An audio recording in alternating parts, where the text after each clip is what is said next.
Bismillahirrahmanirrahim. Selamat pagi rekan-rekan media yang saya hormati. Assalamualaikum warahmatullahi wabarakatuh. Salam sejahtera untuk kita semua. Shalom, Om Swastiastu, Namo Buddhaya, salam kebajikan.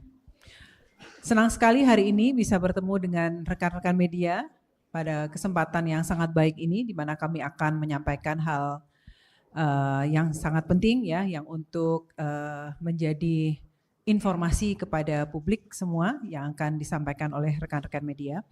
Baik, di sini saya bersama dengan beberapa rekan ADK, Pak Ogi Prasomyono, kemudian Pak Diki Kartikoyono, kemudian di sini ada Irjen Daniel Boli Tifauna, Pak Feryansyah, kemudian Pak Berat Wijaya.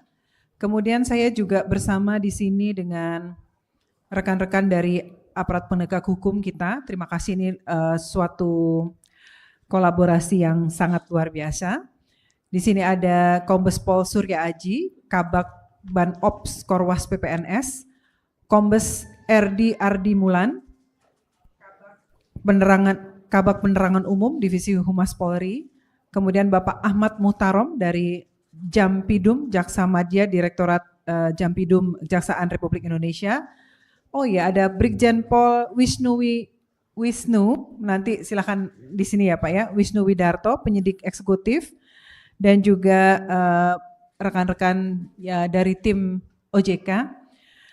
Tentu kita hari ini harus selalu memanjatkan puji syukur kehadirat Tuhan Yang Maha Kuasa, Allah Subhanahu wa Ta'ala, yang telah memberikan rahmat karunia-Nya sehingga hari ini wabil khusus kami semua di sini bisa bertemu dengan rekan-rekan media pada konferensi pers mengenai pengembangan penyidikan dan penyitaan aset perkara PT Asuransi Jiwa Prolife Indonesia atau dahulu dikenal dengan nama PT Asuransi Jiwa Indosurya Sukses.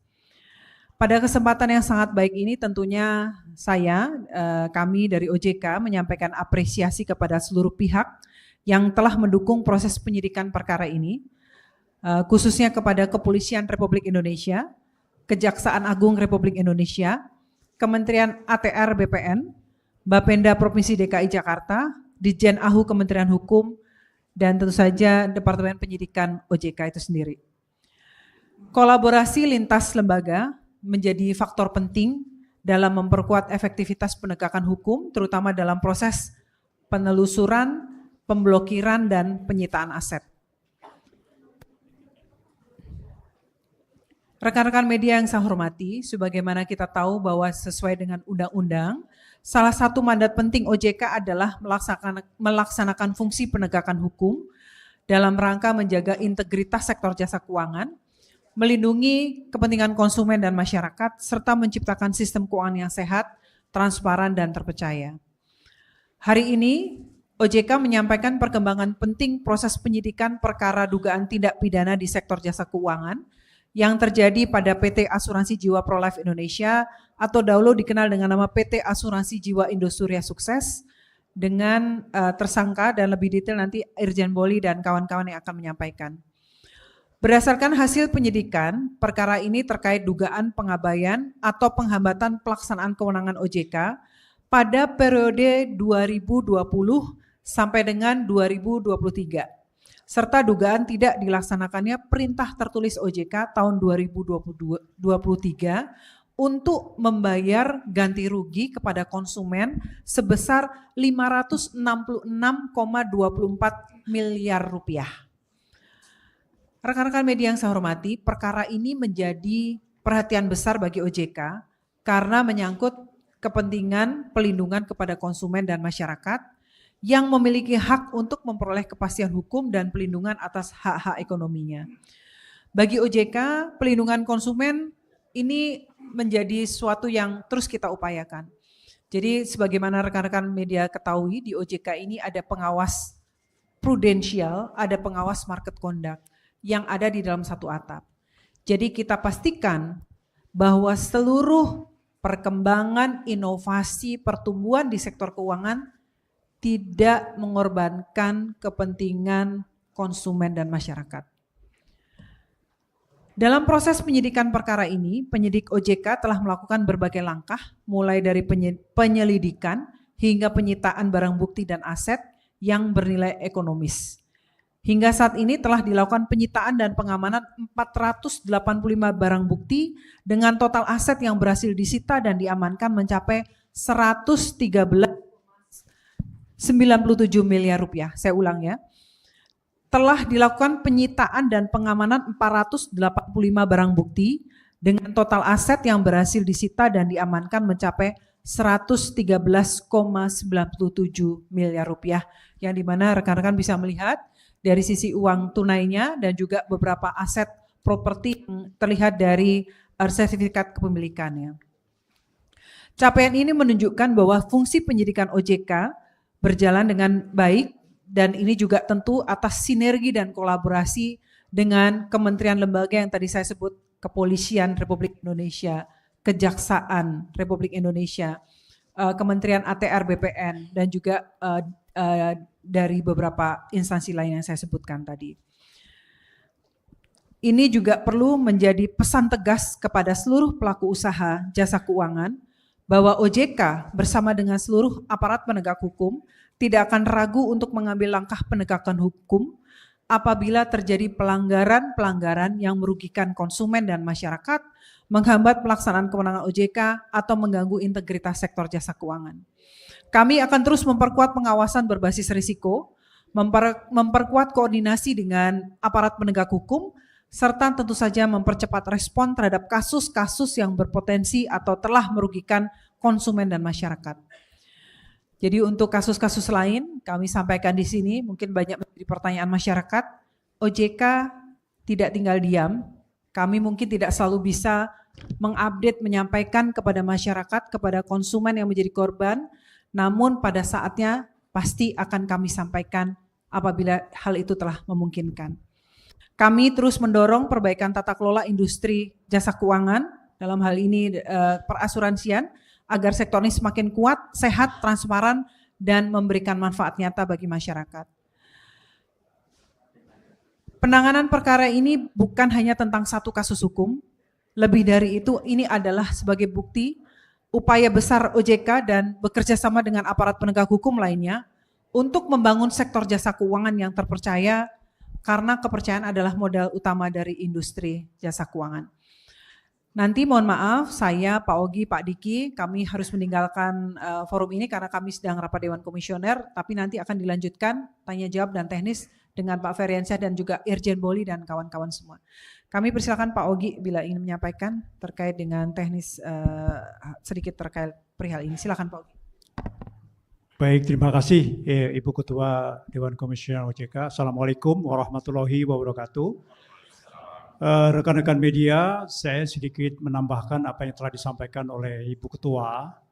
Saya selaku Kepala Eksekutif Pengawasan Perasuransian menyampaikan sedikit informasi bahwa PT Asuransi Jiwa Prolife Indonesia atau dulu dikenal dengan nama PT Asuransi Jiwa Indosuria Sukses itu telah dicabut izin usahanya oleh OJK pada tanggal 2 November 2023 karena tidak dapat memenuhi kewajiban kepada pemegang polis dan juga kondisi keuangan yang tidak memenuhi syarat lagi sebagai perusahaan asuransi. Atas dasar pencabutan itu telah dibentuk tim likuidasi untuk bisa menyelesaikan kewajiban kepada pemegang polis atas dasar aset-aset yang dimiliki. Salah satu aset yang dimiliki adalah masih adanya dana jaminan yang saat itu masih diblokir sebesar 35 miliar dan itu telah dicairkan dan telah dibagikan kepada para pemegang polis. Tapi sisa kewajibannya akan terus dilakukan oleh tim likuidasi. Selanjutnya dapat kami sampaikan bahwa OJK telah melakukan pengenaan perintah tertulis. Perintah tertulis ini dikeluarkan ya tanggal 13 Oktober 2023 di mana pemegang saham pengendali Saudara Henry Surya harus menyelesaikan kewajibannya kepada para pemegang polis. Nah, saat ini kami terima kasih kepada Kejagung Republik Indonesia dan juga Kepolisian Republik Indonesia dan pihak-pihak lainnya telah berhasil menyita aset-aset milik perusahaan untuk selanjutnya diproses sesuai dengan ketentuan yang berlaku. Mungkin itu tambahan dari kami. kami kembalikan. Bu. Baik, terima kasih Pak Ogi. Saya minta komentar singkat dari Pak Diki, saja mungkin dari Humas Polri atau Pak Irjen Boli dulu, monggo silahkan nanti diatur. Terima kasih Ibu Ketua, saya sedikit aja melanjutkan apa yang sudah disampaikan oleh Ibu Ketua. Pertama-tama tentu Assalamualaikum warahmatullahi wabarakatuh, selamat pagi, salam sejahtera untuk kita semua. Rekan-rekan media yang saya banggakan, ini sebuah pencapaian yang menurut saya sangat penting untuk perlindungan konsumen. Penelusuran dan penyitaan aset bukan hal yang mudah.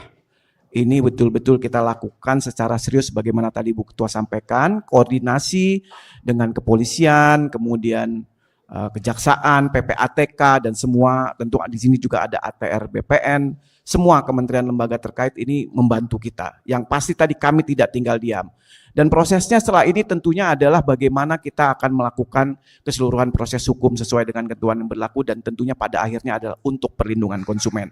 Itu saya sampaikan secara tegas karena memang perlindungan konsumen di industri jasa keuangan ini semakin hari semakin penting untuk kita tegakkan dengan semua upaya kita, terutama melalui upaya hukum. Mungkin demikian yang saya dapat sampaikan Bu, saya kembalikan ke Bu Ketua. Terima kasih, saya minta Pak Irjen Boli memberikan statement singkat ya, nanti juga dari mungkin dari Polri dan juga silakan Pak nanti apa dari Kejaksaan sebelum kami meninggalkan tempat ya untuk tanya jawab, silakan nanti dengan tim. Baik, terima kasih Bu Ketua. Assalamualaikum warahmatullahi wabarakatuh. Yang kami hormati senior-senior yang hadir, khususnya yang kami hormati rekan-rekan media. Seperti yang tadi sudah disampaikan oleh Ibu Ketua, bahwa kasus asuransi dengan tersangka tunggal Henry Surya ini sudah 1 tahun lebih. Kenapa kasus ini lama? Bukan karena proses penyidikan pemeriksaan, tetapi penelusuran aset. Jadi totali dari Henry Surya ini memakan uang asuransi itu sekitar 500 M. Kemudian 300 M itu digunakan pribadi tersangka. Nah yang sisanya kita tanya yang bersangkutan berapa kali bohong. Tetapi kami sebagai penyidik tidak boleh menyerah. Karena sehebat-hebatnya dirancang sebuah kejahatan itu pasti akan terbongkar. Sehingga yang rekan-rekan lihat di depan ini tidak gampang. Ini kita bukan terima dari Henry Surya. Kita terima, kita cari sendiri. Kita tanya orang, kita tanya nasabah, kita tanya informasi sekecil apapun kita kejar. Dapatlah 3 ruko, dapat rumah di Medan, dapat uang cash. Ini semua yang kita tampilkan ini adalah barang-barang bukti yang menurut KUHP baru sudah bisa menjadi alat bukti untuk di persidangan nanti. Sebagai informasi tambahan, Saudara Henry Surya ini sudah ditahan oleh penyidik Barreskrim dengan kasus yang berbeda. Vonisnya beliau itu sekitar 18 tahun. Nanti akan ditunggu ketika yang bersangkutan bebas bersyarat dengan kasus yang lama, kasus ini akan naik untuk sidang. Jadi 18 tahun plus putusan nanti dari kasus yang asuransi tambahan ini. Kemudian yang terpenting lagi, seperti yang tadi sudah disampaikan Ibu Ketua, bahwa kami bekerja tidak sendiri. Beberapa stakeholder, beberapa lembaga-lembaga yang menurut kami masih sejalan dengan rencana kami mencari aset ini adalah beberapa lembaga yang penting seperti PPATK, kemudian BPN, pertanahan karena menyangkut sertifikat. Kita sudah tahu rumahnya, tapi kita perlu sertifikatnya karena rumahnya tidak mungkin kita bawa ke persidangan. Kemudian dari pajak juga ikut membantu. Jadi rekan-rekan sekalian, sebelum saya limpahkan ke senior kami untuk memberikan penjelasan, kami ingin menambahkan pesan dari Ibu Ketua. Ya, rekan-rekan pebisnis, khususnya asuransi, jangan kalian makan uang nasabah. Karena begitu terjadi, kalian mau lari kemanapun, ya mudah-mudahan ini tidak dipotong nanti di TV ya. Kalian habis makan uang nasabah, lari kemanapun kami kejar. Kami kejar. Ya pernah rekan-rekan tahu ada tersangka lari ke Doha, kita tangkap di Doha. Ya, jadi itu saja pesan tambahan dari kami sebagai penyidik. Mungkin ada tambahan dari Kepala Departemen. Terima kasih.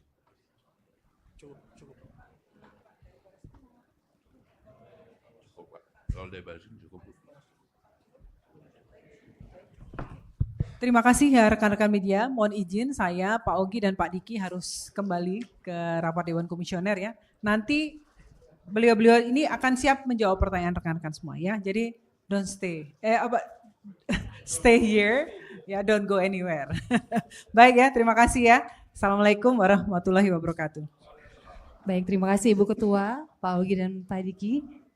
Sehubungan dengan terdapat agenda yang tidak dapat ditinggalkan, Ketua dan anggota Dewan Komisioner OJK berkenan dapat meninggalkan tempat acara.